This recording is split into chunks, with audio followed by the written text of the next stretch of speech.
Galvin is my name. I'm down farming down near Dingle, the Dingle Peninsula. We run a very simple system. We milk 82 cows, spring calving. Start calving around the 20th of January, somewhere between 25th, and we dry off for Christmas. Our land is not ideal. We're sitting right on top of the Atlantic Ocean, so we get a bit of a hammering from the sea at times, and our grazing season can be fairly short. Some years, we get high rainfall, storms from the sea, and as well as that, we're at a bit of a disadvantage because our land is fairly fragmented and cows do a fair bit of walking. But anyway, we make the best of what we have.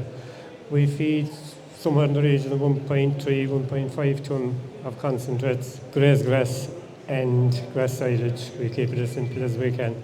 The EBI of the herd, as you can see, is 236 at the minute. I've always been very interested in EBI since the start of it. When I started farming back in 1989, I started off with 22 cows and a milk quota of about 17,000 gallons at the time.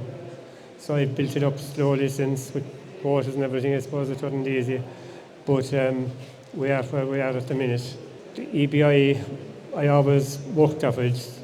I was always interested in it, and when I started off, I think our yield was well back from where it is now. But I just looked back there last night at old milk recordings, and our production 10 years ago in 2012 was 448 kilos of milk solids. So we've increased that by 110 kilos since. So progress has been made. Back in 2011, I sold my first bull into AI, but since then we've sold 8 bulls. And as I say, I started using the EBI, not increase the EBI of the herd, but to improve the herd by using EBI. And when I'm picking bulls, I look at the EBI, but I look at the breakdown of it more than the EBI itself. And I try and match the strong points of the bull to the weak points of a cow. I got involved in this DNA pilot program back in, I suppose, three years ago now, and it actually increased my EBI of the cows when they were genomic tested by something over €20. At the time, I think we DNA tested somewhere around 100 animals, and it was only 4 of them, I think, that dropped their EBI when they were genomic tested. And one cow in particular, she went up by something like 107 or 8 euros in her EBI just by genomic testing her. That's where we are at the minute.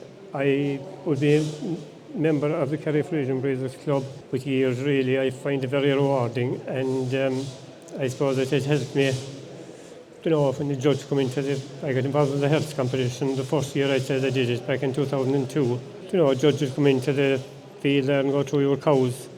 It's a fresh pair of eyes, and I'll always tell them, any judge that ever came to me, I'd say, look, tell me what you think of my cows, and if I see something wrong with them, tell me. And I suppose it has helped me down the years.